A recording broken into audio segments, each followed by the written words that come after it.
We are going to demonstrate how to prepare your base ready for you to lay your patio, be it in porcelain or in natural stone.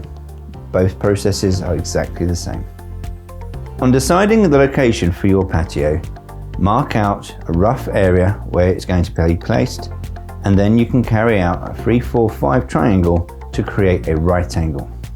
Prior to using pins, it is essential that you check that you have no underground surfaces. This will ensure that you are safe at all times. Alternatively, you can use wooden pegs.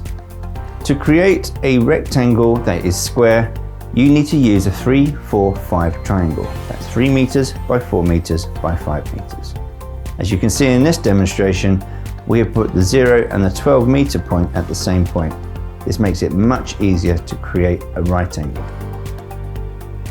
Once you have achieved your right angle using the 3-4-5 triangle, you can now use those points to set out the distances of the rectangle of the patio you're going to install.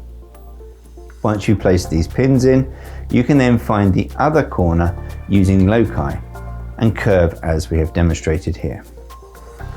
The loci process will require you to use the dimensions from the pins, and then you will create your curves.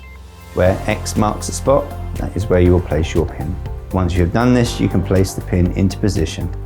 You can double check your diagonals to see if they are as near as exact as possible to ensure it is square. Once all the 4 pins are in position, you can place a string line around all of those points, and then you can use a spray line to mark off, ready for you to cut out and excavate.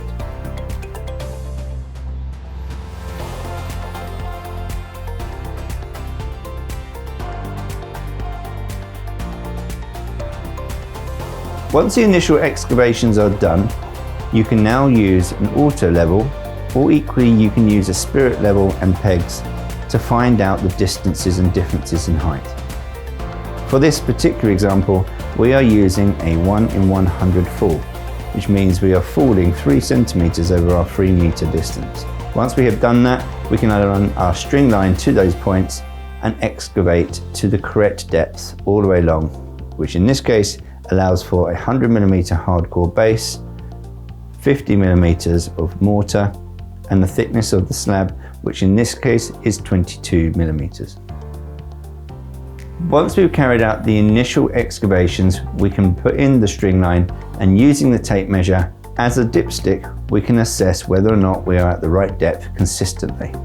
Once you have assessed that you are at the correct depth and at the correct fall to suit your site, you can now install a Type 1 base over a geotextile membrane. This will stop migration of the Type 1 into the subsoil and provide you a much better and stable base. Using a compactor plate, run the machine over 3 times in each direction.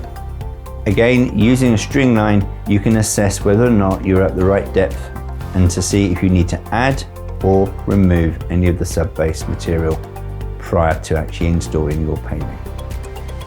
With the sufficient consolidation of the sub-base, this will prevent any further movement of the base.